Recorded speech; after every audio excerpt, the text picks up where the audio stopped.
Olá, meu nome é Sebastião Ernesto, sou médico anestesiologista e vou falar sobre proteção miocárdica.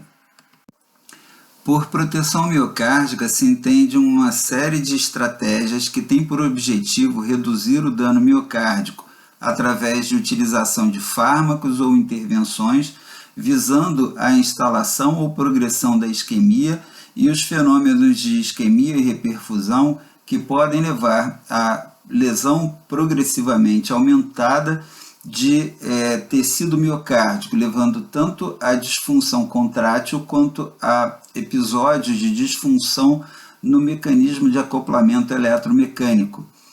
A última etapa da isquemia é a necrose, cuja extensão vai variar de acordo com o tempo de isquemia e a extensão da área perfundida por artérias coronárias eventualmente obstruídas. Em clínica, a estimativa da área de necrose é dada através da área sob a curva de concentração de marcadores na associação com a imagem na ressonância magnética. Além das alterações provocadas tanto na parte contrátil quanto na parte elétrica e na sua associação, na associação eletromecânica de funcionamento do coração, o remodelamento promovido ao longo do tempo de isquemia pode levar a prejuízo funcional importante. E durante a cirurgia de revascularização miocárdica ou eventualmente cirurgias de grandes vasos que levam à necessidade de clampeamento de aorta e episódios de assistolia, é importante a prevenção desses fenômenos através de recursos vários que tentam compensar a redução ou parada do fluxo sanguíneo coronariano.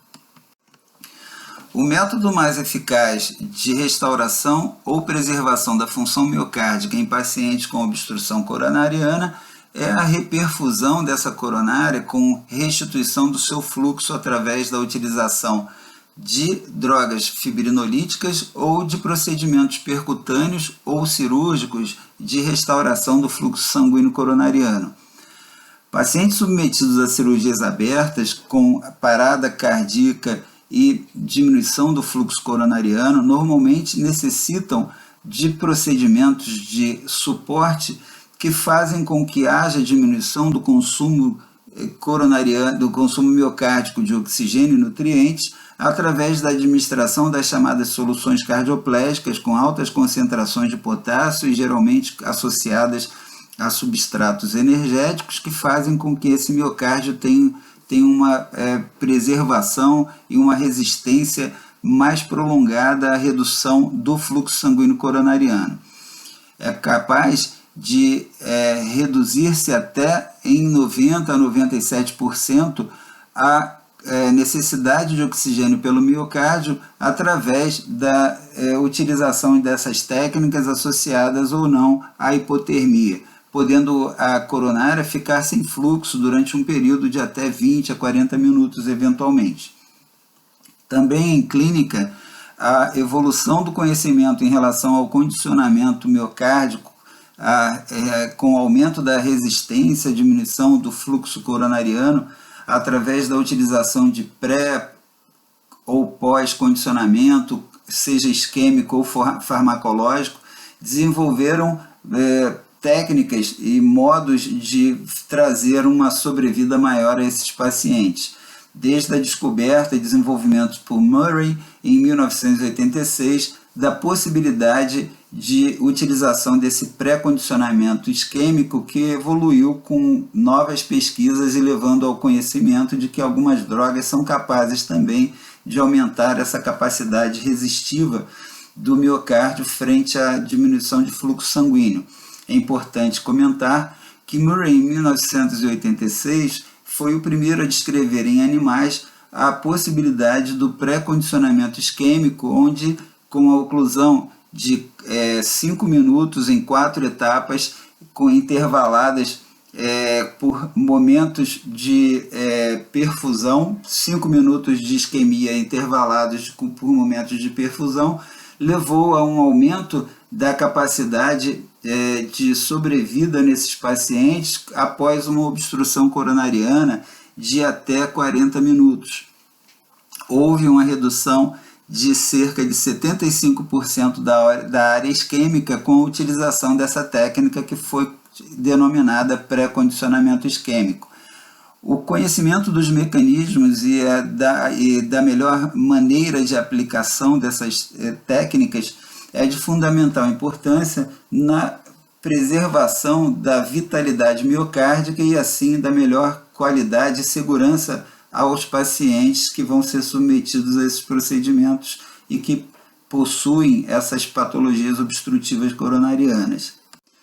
Como foi dito, a isquemia coronariana, a obstrução coronariana pode levar à isquemia miocárdica, que vai ser diretamente relacionada à extensão da área suprida pelo vaso obstruído e pelo tempo de permanência da obstrução desse vaso. Importante também, nessa contextuação, a presença ou não de circulação colateral, que, quando presente, pode aumentar a viabilidade do tecido em hipoperfusão pela artéria obstruída.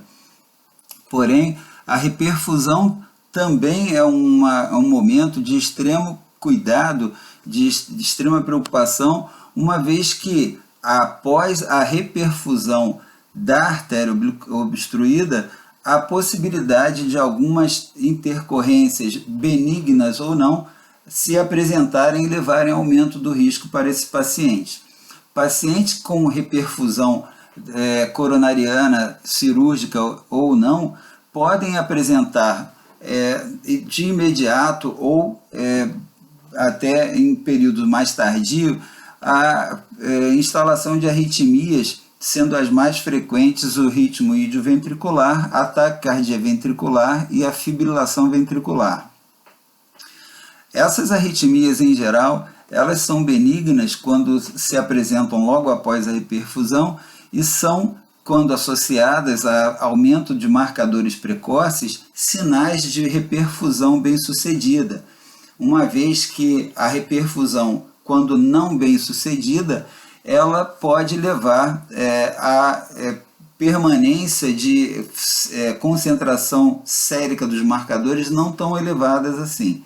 E após a reperfusão bem-sucedida, a lavagem desse tecido pela circulação abundante, nova, após a revascularização, pode fazer com que haja a redistribuição desses marcadores. E a arritmia ela pode ser consequência de uma série de eventos metabólicos de difícil explicação. Outra consequência que, em geral, não é maligna, desde que se acompanhe e se contorne a situação no momento, é o atordoamento do miocárdio, uma dificuldade contrátil que acontece no período imediato de pós-reperfusão, que é muito comum, inclusive no pós-operatório imediato ou na recirculação do paciente que acabou de fazer a reperfusão coronariana e que também muitas vezes está associado à própria reperfusão bem-sucedida. É importante, porém, que se tenha em mente que esse atordoamento também pode ser devido à permanência da lesão obstrutiva. Portanto, muitas vezes a espera e o tratamento dessa situação de atordoamento com manutenção de boa qualidade hemodinâmica através do uso de inotrópicos quando necessário, ou a melhor ventilação pulmonar desse paciente pode trazer o paciente a uma fase de equilíbrio e de melhor remodelamento metabólico no seu contexto celular, fazendo com que retorne a um equilíbrio de contração e uma regularidade de contração e funcionamento. Porém, duas situações podem ser bastante danosas na fase de reperfusão. Uma é o chamado em inglês o no reflow, ou não reperfusão.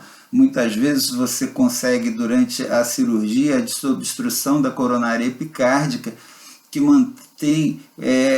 mantinha aquela obstrução, não permitindo a circulação sanguínea tecidual naquela região, e após a obstrução da coronária epicárdica, da coronária epicárdica, o dano em microcirculação permanece através da permanência de edema endotelial, eventualmente ruptura endotelial, obstrução, lesões causadas por debris provocados tanto pela própria fragmentação de placa de ateroma como pela manipulação cirúrgica. Nesse caso, ocorre, às vezes, paradoxalmente, a não elevação das enzimas, dos marcadores enzimáticos e a manutenção do padrão eletrocardiográfico desse paciente com o supradesnivelamento de ST ou a permanência de distúrbios contráteis regionais que correm por conta dessa microcirculação ainda obstruída. Essa é uma situação bastante grave que muitas vezes leva à necrose por incapacidade de se desobstruir a microcirculação. A possibilidade de lesão letal de reperfusão também é uma realidade, onde o edema citosólico provocado pelo período prolongado de isquemia faz com que haja a falta de suporte metabólico, de suporte energético para a manutenção das bombas eletrolíticas ATP dependentes, que fazem com que haja entrada de grande quantidade de sódio na célula com a edema intracelular e com isso também entrada de grande quantidade de cálcio, que leva à hipercontração e lesão do sarcolema e acúmulo mitocondrial de cálcio, que é um preditor, que é um ponto de partida para a aceleração da aptose, que, como sabemos, é a morte celular geneticamente programada. Algumas situações, alguns eventos que ocorrem durante a reperfusão são extremamente sérios e levam a alguns fenômenos que são meio paradoxais. Por exemplo, o paradoxo do cálcio, onde esse elemento tão importante na fase de contração do miocárdio, ele encontra-se em grande quantidade no interior da célula e provoca uma sobrecarga mitocondrial de cálcio. Essa sobrecarga mitocondrial de cálcio faz com que haja desvio do oxigênio, que vai ser utilizado no transporte desse cálcio em detrimento da produção de ATP, mantendo a reserva energética da célula isquêmica ainda reduzida no momento em que precisa de energia para a ativação de uma série de processos metabólicos. Também o paradoxo do oxigênio é importante. A chegada de grande quantidade de oxigênio nesse momento vai encontrar as células ainda sem capacidade de eliminação de radicais livres de oxigênio, o que vai manter o prejuízo no funcionamento metabólico celular.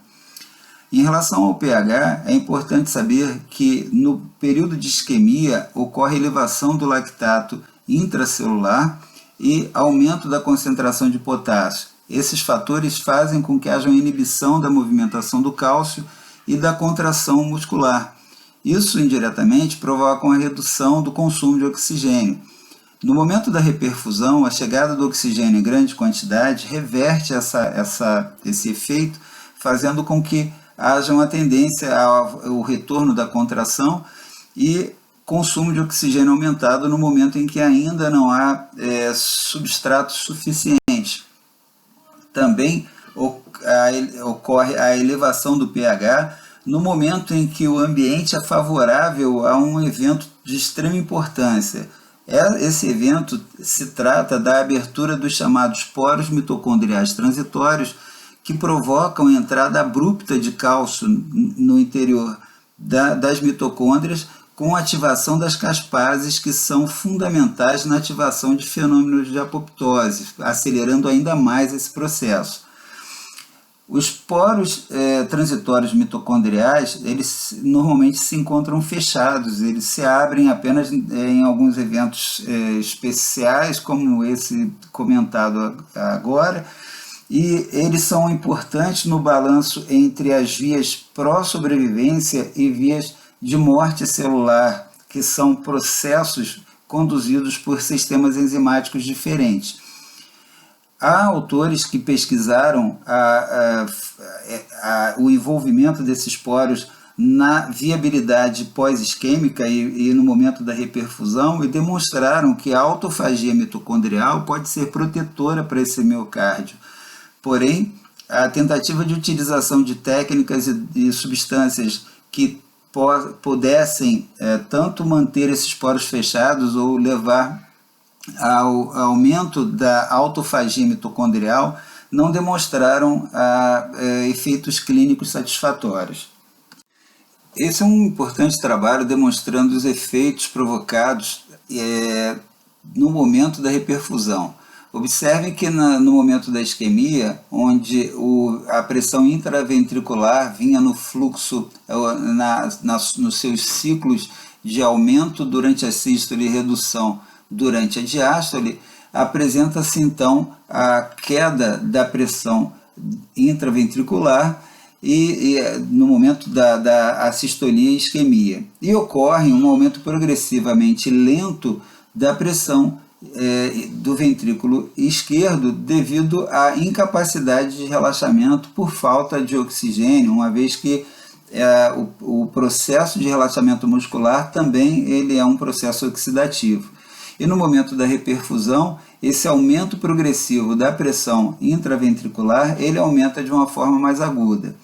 É concomitante a isso que acontece a liberação do lactato e do magnésio, que são componentes que estavam represados pela hipoperfusão dessa região. Após a hiperfusão, essas substâncias são distribuídas, assim como a enzima CPK.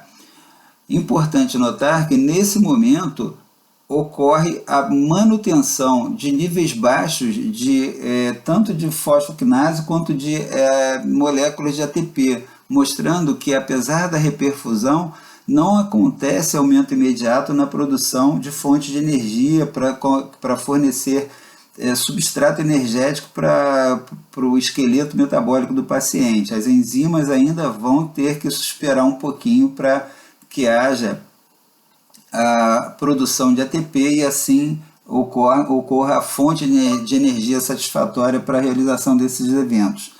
Também é importante o entendimento de que quanto mais tempo perdurar essa isquemia para o início da reperfusão, os efeitos deletérios da reperfusão são mais intensos e a recuperação desse momento agudo da reperfusão muitas vezes acaba não acontecendo.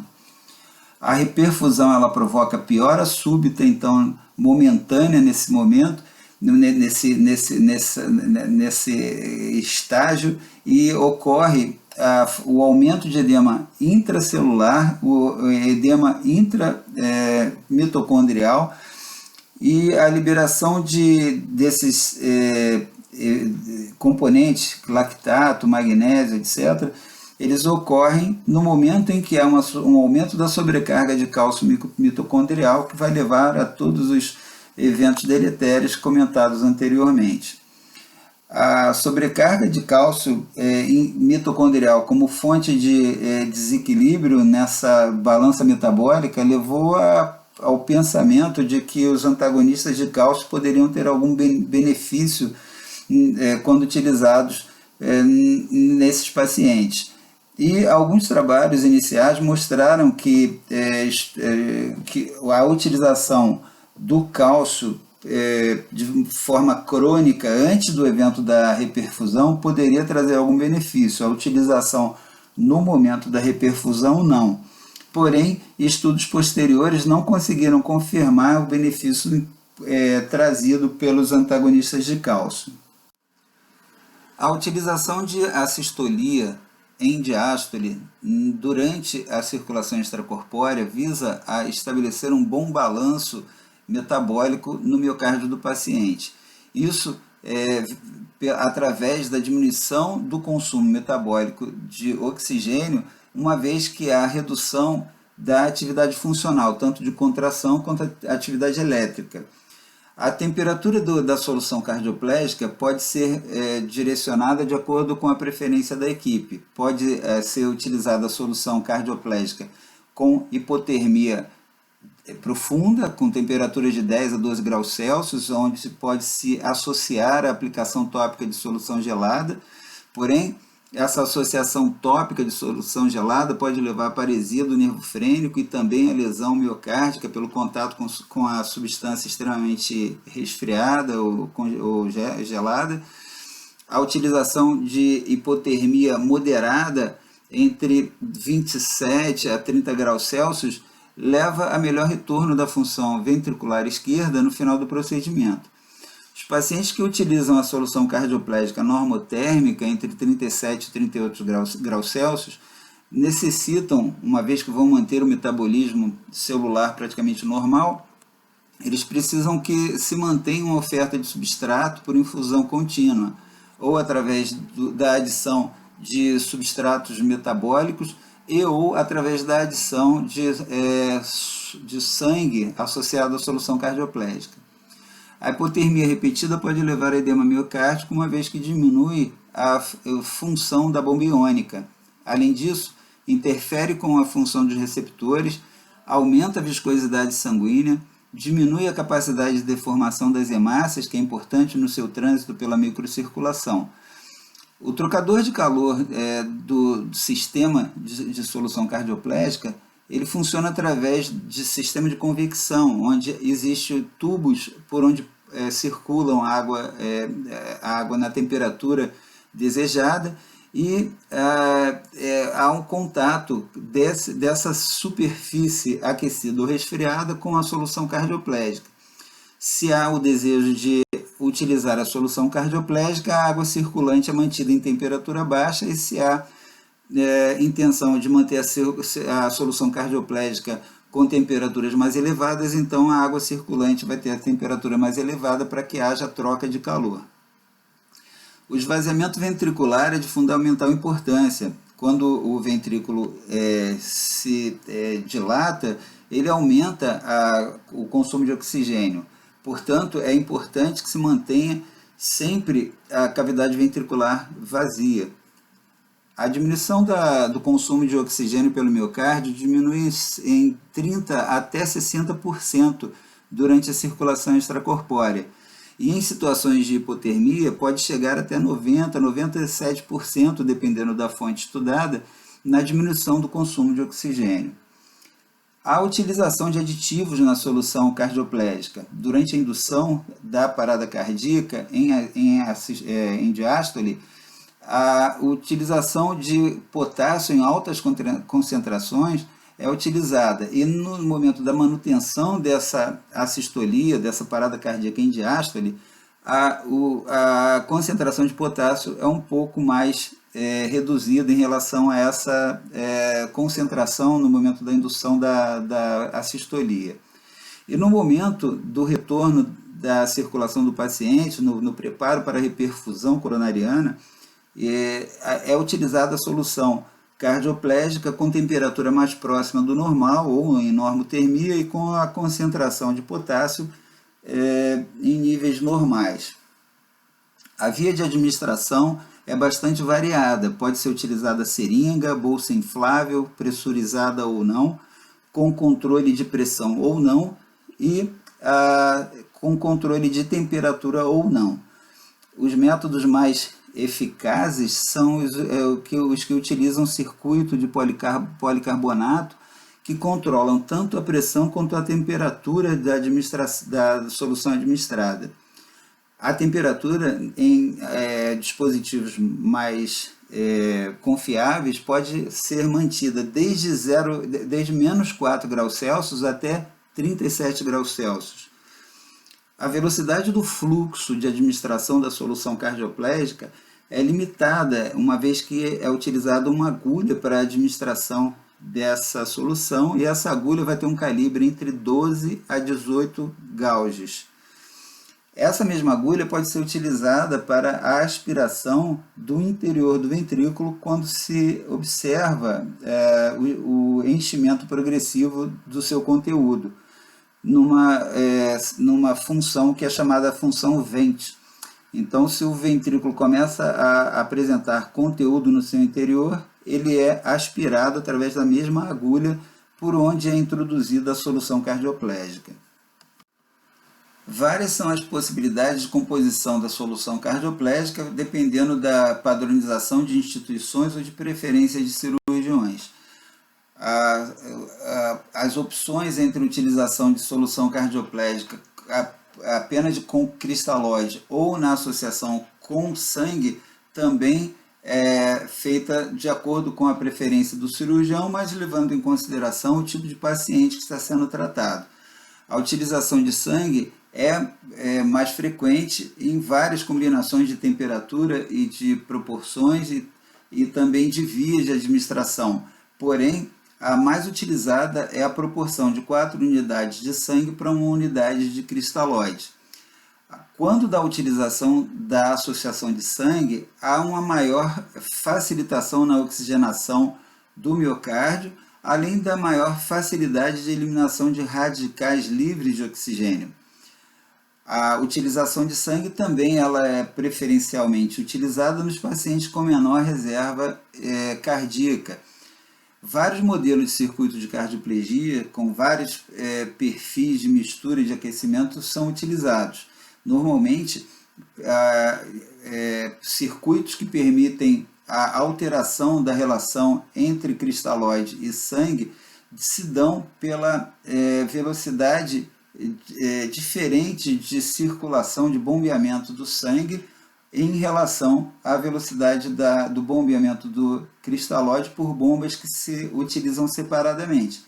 E existem os sistemas que apresentam os dois tubos, um trazendo cristalóide e um trazendo sangue, que passam pelo mesmo rolete da bomba, porém o calibre do conduto que traz o sangue é maior, é mais calibroso do que o conduto que traz o cristalóide, mantendo assim uma proporção mais ou menos estável, estática.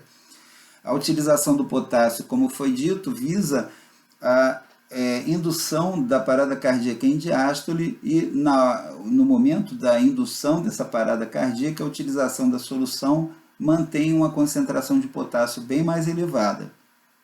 Uma vez atingido o objetivo da parada em diástole, a concentração de potássio é utilizada em níveis um pouco mais baixos, até que ao final da cirurgia é substituída a solução por uma solução que tem concentração de potássio normal. A solução de Del-Niro é uma solução especial que mantém, entre outros constituintes, o uso de lidocaína e de magnésio. Também há a possibilidade, e frequentemente são utilizados os tampões sanguíneos, principalmente o bicarbonato, e os agentes osmóticos, que constituem-se de ou glicose e ou manitol.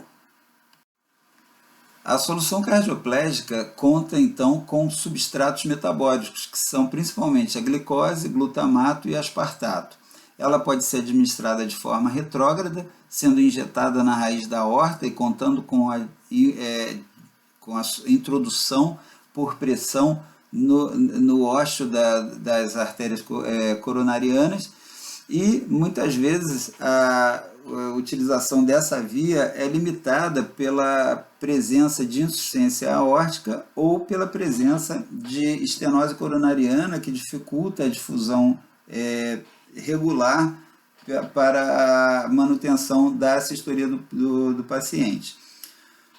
O fluxo ideal durante o procedimento é de 200 a 300 ml por minuto, mantendo uma pressão de 60 a 100 milímetros de mercúrio.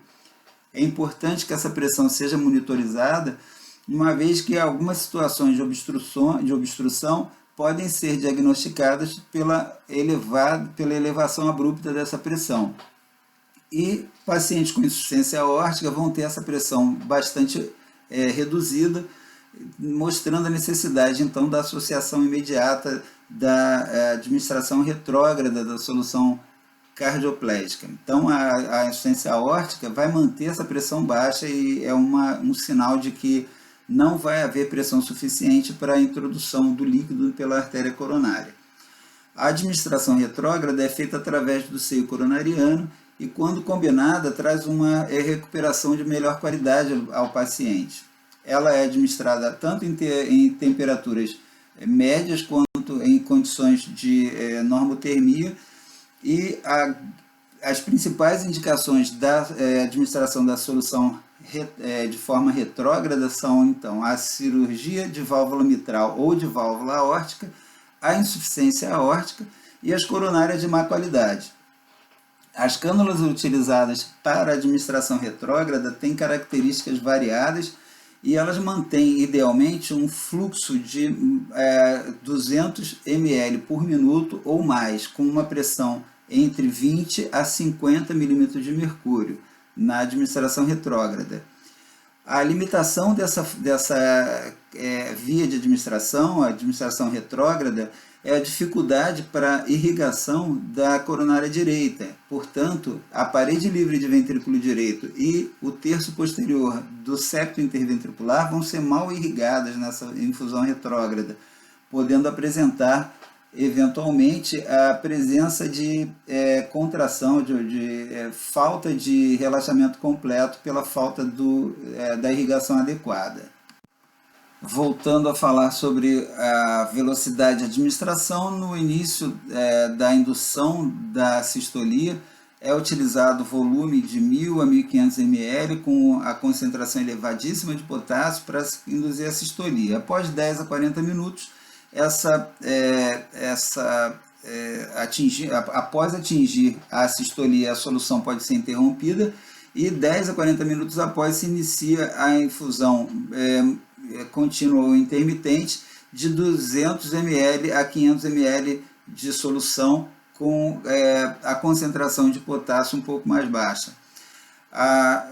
Na administração intermitente, a orientação dessa necessidade da próxima dose vai ser feita de acordo com a apresentação de sinal eletrocardiográfico de retorno de função elétrica, a alteração da temperatura da região operada e o tempo da administração da última dose, se está sendo feita através de administração intermitente.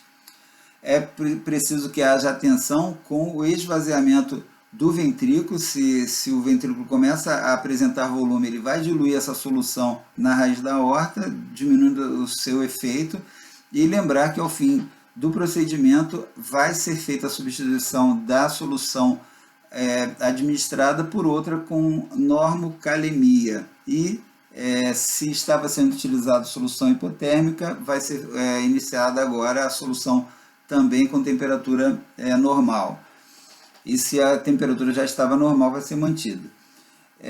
Alguns pacientes que apresentam para cirurgia subsequente, paciente que já apresentou cirurgia de bypass com mamária, muitas vezes dispensa a utilização da solução cardioplégica, uma vez que pode ser mantida a circulação coronariana devido ao bypass mamário. A pressão ideal, então, de administração em torno de 40 milímetros de mercúrio, no mínimo, nesses pacientes, principalmente na infusão retrógrada. A função anterógrada pode ser, a administração retrógrada pode ser um pouco mais elevada. Importante que se evite pressões elevadas para que não haja formação de edema e nem a presente hemorragia. Existe uma tendência de alguns autores a estudar a injeção intracoronariana de esmolol na tentativa de diminuir o consumo de oxigênio e tentar um retorno melhor da função miocárdica pós-circulação extracorpórea. Essa tabela mostra de forma bastante conclusiva a contribuição de 3 fatores importantíssimos na redução do consumo de oxigênio durante a parada cardíaca em diástole, durante a circulação extracorpórea. Os fatores elencados: a hipotermia, que é o fator mais importante na redução de consumo de oxigênio, o fato do ventrículo estar vazio e a presença da solução cardioplégica, levando à diminuição da atividade elétrica e contrátil. E nesse diapositivo, a demonstração dos fatores que levam à redução do consumo de oxigênio, através principalmente da hipotermia, tanto através da utilização da infusão da solução cardioplégica hipotérmica, quanto da aplicação tópica de líquido gelado, assim também como a sistolia provocada pela própria solução cardioplégica. Os substratos energéticos, que são a oferta de oxigênio, principalmente quando da utilização de sangue em associação com o cristalóide, a capacidade do cristalóide de carreamento de oxigênio, assim como de perfluorocarbono, bastante reduzida, mas também contribuem de alguma forma, e a presença de glicose, aminoácidos, tampões sanguíneos, e a otimização do metabolismo através da diminuição do próprio consumo de oxigênio. A redução da concentração de cálcio, levando à diminuição do aporte de cálcio, que também é um íon que deve ser reduzido nesse momento, uma vez que ele leva, quando em grande quantidade, a sobrecarga de cálcio no interior do miócito e principalmente na mitocôndria, levando à ativação de fenômenos apoptóicos. Portanto, a redução da carga de cálcio também é de grande importância. E a redução de edema através da utilização de substância hiperosmótica, e por isso são adicionados o manitol e a glicose em concentrações mais elevadas, assim como a manutenção de pressões não elevadas na infusão da solução cardioplégica. Lembrando que o cálcio, além de induzir a atividade apoptótica da célula por sua sobrecarga mitocondrial, também pode estimular a atividade contrátil.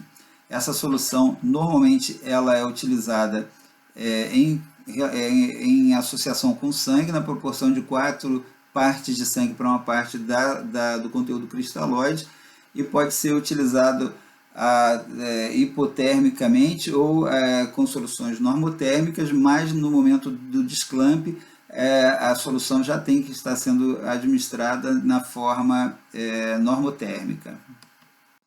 Como foi dito, vários esquemas de administração de solução cardioplégica são possíveis. Neste, existe a bomba de cardioplegia recebendo a solução cardioplégica da bolsa de solução cardioplégica e o sangue proveniente do oxigenador. Eles são misturados e bombeados juntos para o seu destino, o que mantém a proporção desejada, que na maioria das vezes, como dito, é de 4 porções de sangue para uma de solução, é a diferença do calibre entre os dois condutos, o da solução de cardioplegia e o do sangue, que ao se unirem na junção entre os dois condutos, vão ser bombeados para a raiz da aorta do paciente. Outra forma de proteção miocárdica é o chamado condicionamento isquêmico, que acontece quando, após períodos de isquemia intermitente, o miocárdio apresenta uma capacidade de tolerância mais prolongada à hipoperfusão. Esse condicionamento isquêmico ele é dividido em precoce e tardio. O condicionamento isquêmico precoce é aquele que acontece 2 a 4 horas após esse preparo isquêmico intermitente e se deve à proteção da necrose causada por várias atividades enzimáticas que ocorrem no interior da célula. Porém, esse condicionamento isquêmico ele não é capaz de reduzir o atordoamento miocárdico após a fase de isquemia prolongada.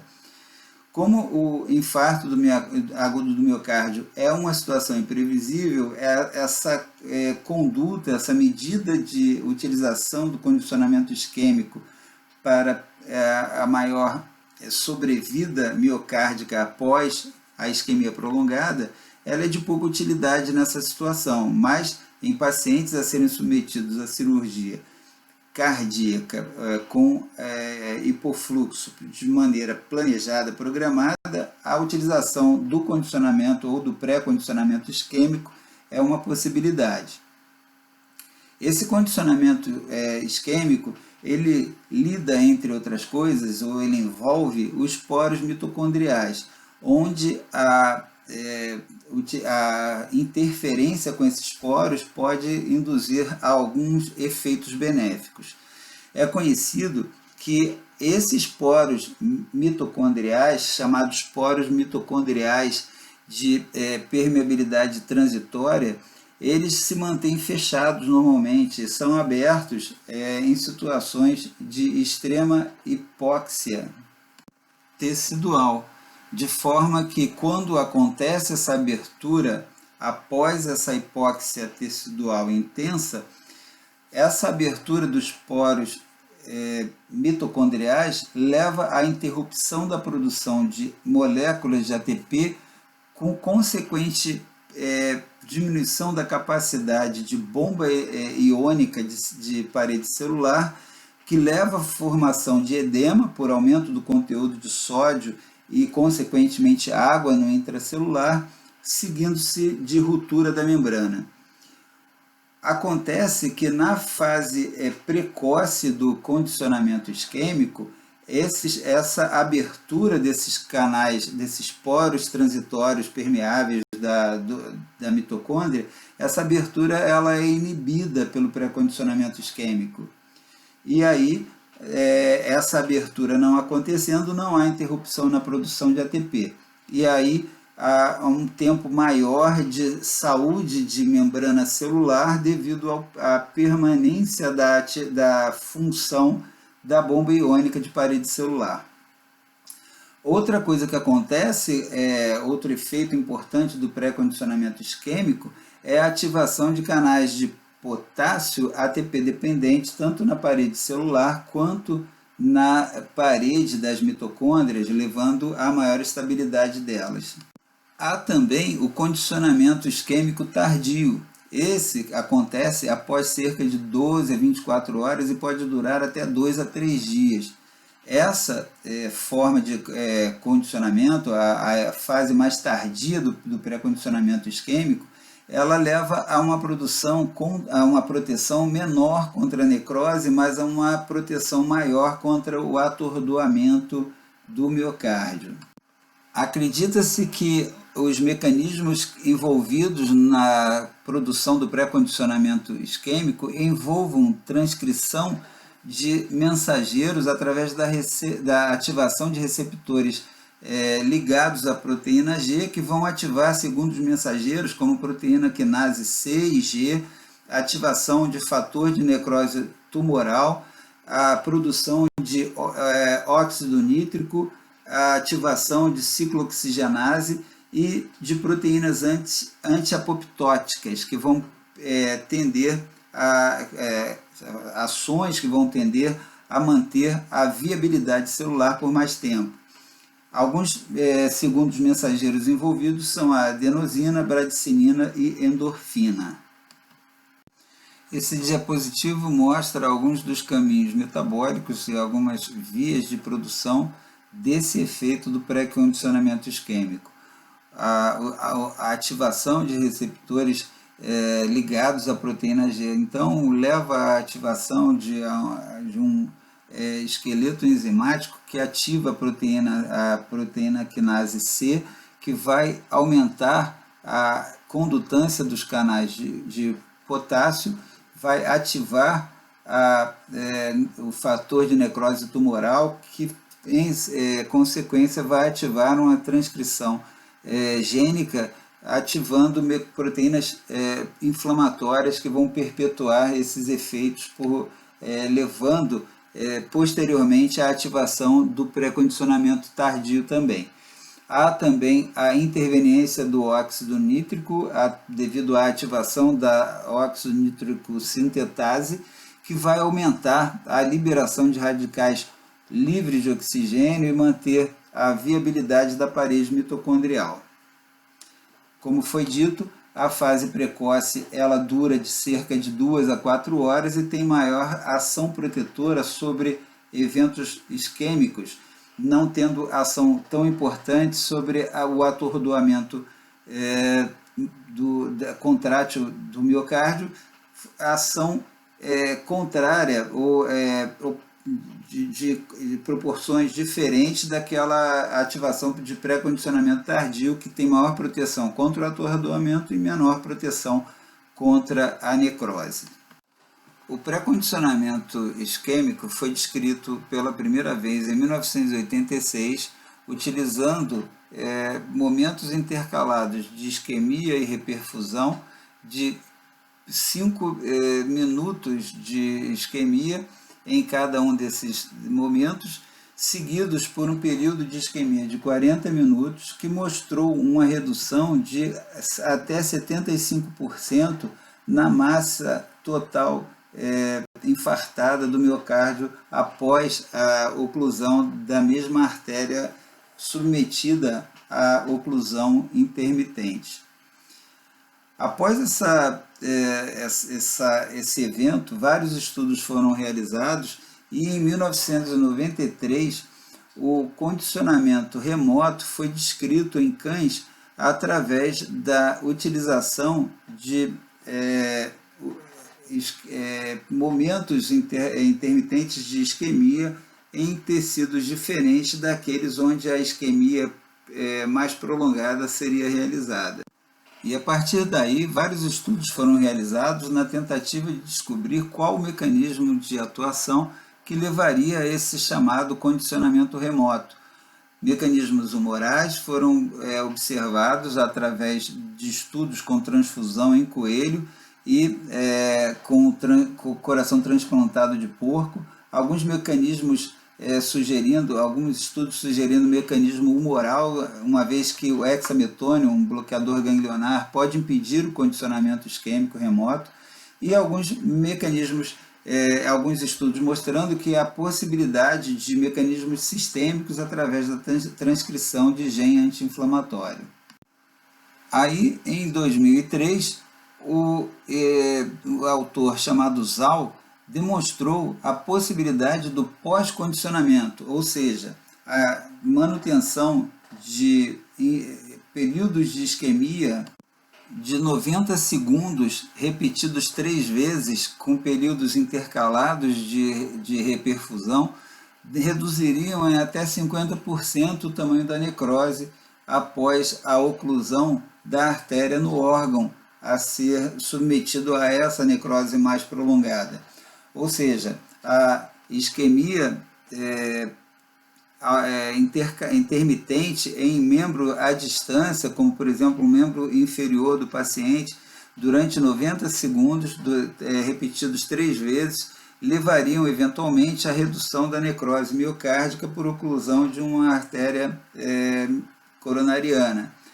Esses estudos mostraram que há uma redução de espécies reativas de oxigênio, redução da disfunção endotelial, a redução do acúmulo de neutrófilos e a redução do desarranjo da homeostasia do cálcio, a interveniência de adenosina e a inibição da abertura dos canais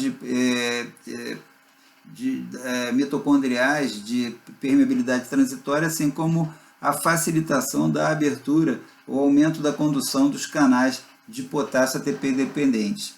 E mais tarde, em 2005, ainda foi demonstrada a possibilidade do pós-condicionamento remoto, no estudo por Kerenji, que demonstrou a possibilidade desse mesmo recurso ser utilizado do pós-condicionamento através da estimulação por isquemia intermitente de um membro à distância daquele que se pretende preservar. A partir dos estudos experimentais comentados no diapositivo anterior, iniciaram-se os estudos em humanos, e Yellow, em 1993, realizou um estudo com clampeamento intermitente de aorta, mantendo clampeada por 3 minutos e desclampeada por 2, repetindo o procedimento 2 vezes. Esses pacientes apresentaram aumento da produção de ATP no pós-operatório de cirurgia de bypass coronariano com circulação extracorpórea. A associação com cardioplegia reduziu a incidência de arritmia, o uso de inotrópicos e o tempo de internação em UTI. A manipulação da aorta elevou o risco de complicações neurológicas devido à embolia. Por isso, iniciou-se a instituição de estudos com o pré-condicionamento remoto. Uma meta-análise em 2011 mostrou que houve redução da lesão miocárdica no pós-operatório, mas não reduziu a mortalidade ou infarto agudo do miocárdio no pós-operatório. Interessante notar que a maioria das pesquisas realizadas a partir daí foram em procedimentos intervencionistas. Os ciclos de insuflação de balão antes de remover a oclusão permitiu que fosse a logística mais facilmente realizada nesses procedimentos do que propriamente nas cirurgias abertas. Estudos posteriores também mostraram a possibilidade do pré-condicionamento com a utilização de algumas substâncias, o chamado pré-condicionamento farmacológico, onde agonistas A1 e A2 de receptores de adenosina, de receptores gama-opioides e alguns agentes anestésicos gerais voláteis conseguiram demonstrar uma maior capacidade de resistência a períodos de isquemia. Uma meta-análise de 2007 mostrou a redução de infarto agudo do miocárdio pós-operatório, de mortalidade hospitalar, uso de inotrópicos, a redução da concentração de troponina, a menor tempo de utilização de ventilação mecânica e menor tempo de internação em UTI em pacientes submetidos à anestesia com agentes voláteis na comparação com a anestesia venosa total. Estudos posteriores mostraram que o sevoflurano ativa a sinalização via proteína quinase ativada por AMP cíclico. Essa disfunção aumenta a suscetibilidade do diabetes à lesão por isquemia e reperfusão. Foi demonstrado também efeito benéfico do sevoflurano no endotélio, efeito partilhado pela utilização de morfina também. O tempo e frequência de pré-condicionamento é de fundamental importância. O tempo ideal e a frequência de utilização devem ser conhecidos para cada agente na busca da melhor utilização de cada técnica. É importante notar que a intensidade de resposta de pré-condicionamento é diretamente proporcional à sequência que vou falar. O isoflurano ele tem um pré-condicionamento presente, ele consegue induzir pré-condicionamento, porém o sevoflurano tem um efeito mais intenso e o desflurano um efeito mais intenso ainda. Outros efeitos relacionados com pré-condicionamento farmacológico são relacionados a propofol, aumenta a atividade da óxido nítrico sintetase e potencializa o pré-condicionamento induzido pelo isoflurano. Os opioides têm a capacidade de proteger o átrio direito. E as sulfonilureias, elas bloqueiam os canais de cálcio dependentes de ATP, prejudicando a ação de pré-condicionamento proporcionada por várias medicações, várias drogas, como anestésicos voláteis e o próprio propofol. Também alguns limites foram impostos, foram demonstrados pelas pesquisas. Por exemplo, a hiperglicemia, ela diminui o pré-condicionamento produzido pelo isoflurano. O metoprolol diminui o pré-condicionamento proporcionado pelo desflurano. E a obesidade diminui a qualidade do pré-condicionamento induzido pelo sevoflurano. Um trabalho foi capaz de demonstrar que o isoflurano utilizado como pré-condicionamento e o propofol utilizado posteriormente na forma de um possível produtor de condicionamento, de pós-condicionamento, proporcionariam um efeito superior à utilização de um dos dois isoladamente. As vias elencadas sugeridas como mecanismo de ação dos agentes voláteis são a ativação dos receptores de membrana ligados à proteína G, que vão ativar o segundo mensageiro fosfolipase C, que vai aumentar a produção de trifosfato de inositol e de diacilglicerol, que vão aumentar a produção da fosfolipase C e esta vai aumentar a condutância, vai induzir a aumento de condutância dos canais mitocondriais de potássio. Isso vai fazer com que haja uma maior estabilidade mitocondrial e diminuição do conteúdo de cálcio mitocondrial, que vai que aumentaria, né, o maior aporte de cálcio mitocondrial aumentaria tanto a ativação de mecanismos contráteis como aumentaria a ativação de eventos apoptóicos.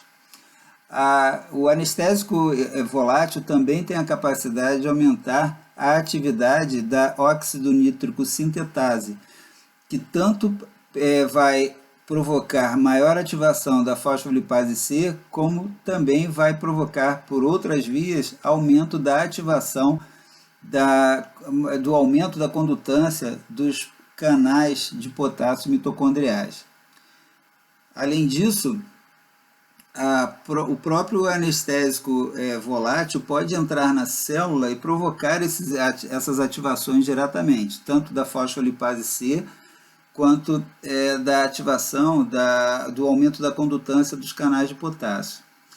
Esses mecanismos todos, eles levam também ao aumento da liberação, da eliminação dos radicais livres de oxigênio. Numa demonstração de que as pesquisas não param, esse artigo, publicado no ano de 2019, faz menção à utilização de injeção intracoronariana de mitocôndria transplantada do próprio paciente, de setores de regiões do corpo com boa perfusão, com mitocôndrias saudáveis. Essas mitocôndrias seriam transplantadas e injetadas diretamente na coronária, de modo a aumentar o conteúdo de mitocôndria saudável no miocárdio do paciente. A resposta a essa transfusão, a esse transplante de mitocôndria, foi a redução do tamanho de infarto, melhora na função miocárdica e melhora na perfusão coronariana. Essas foram as nossas fontes. E terminamos aqui esse resumo, esse apanhado sobre o que tem de recente sobre proteção miocárdica. Espero que tenham gostado do conteúdo. Muito obrigado.